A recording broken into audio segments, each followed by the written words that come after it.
നുണക്കഥകൾ ആൻഡ്രിയയ്ക്ക് മടുത്തു. New generation സിനിമകളിലൂടെ Malayali യുവത്വത്തിന്റെ മനസ്സിൽ ഇടം പിടിച്ച നടനായിരുന്നു ഫഹദ് ഫാസിൽ. അതിനാൽ തന്നെ അദ്ദേഹത്തിന്റെ പ്രണയ വെളിപ്പെടുത്തൽ മലയാളക്കരയിലെങ്ങും ചർച്ചയുമായിരുന്നു. അന്നയും റസൂലും എന്ന ചിത്രത്തിലൂടെ മലയാളികളുടെ മനസ്സിൽ ഇടം പിടിച്ച നടിയോടാണ് തനിക്ക് പ്രണയമെന്നുകൂടി ഫഹദ് വെളിപ്പെടുത്തിയപ്പോൾ സിനിമാ പ്രേമികൾക്ക് കൂടുതൽ ആവേശമായി. എന്നാൽ ആ ആവേശം കെട്ടടങ്ങാൻ കൂടുതൽ നാൾ വേണ്ടി വന്നില്ല. ഫഹദുമായി തനിക്ക് അങ്ങനെയൊരു വികാരമില്ലെന്ന് ആൻഡ്രിയ പറഞ്ഞതോടെ ആ പ്രണയകഥ അവിടെ അവസാനിച്ചു. എന്നാൽ പ്രണയകഥകൾ ആൻഡ്രിയയെ വിട്ടൊഴിയുന്നില്ല എന്ന പരാതിയാണ് ആൻഡ്രിയയ്ക്കുള്ളത്. തമിഴിൽ എന്നും വിവാദ നായകനായി തുടരുന്ന ചിമ്പുവാണ് ഇപ്പോൾ ആൻഡ്രിയയുടെ കഥകളിലെ പുതിയ കാമുകൻ.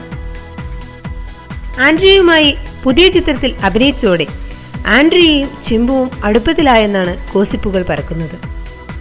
ഇതിന്റെ ഭാഗമായി ചിമ്പുവിന്റെ കാമുകി ഹൻസിക ചിമ്പുവുമായി അകലുന്നതായും ഗോസിപ്പ് വാർത്തകൾ നിറയുന്നു.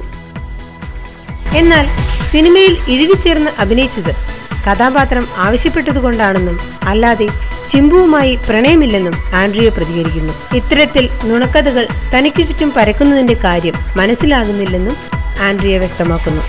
ഓരോ പ്രധാന വാർത്തയും ഇന്ന് തന്നെ അറിയാൻ ഞങ്ങളുടെ ഫേസ്ബുക്കിലും ട്വിറ്ററിലും അംഗമാകും.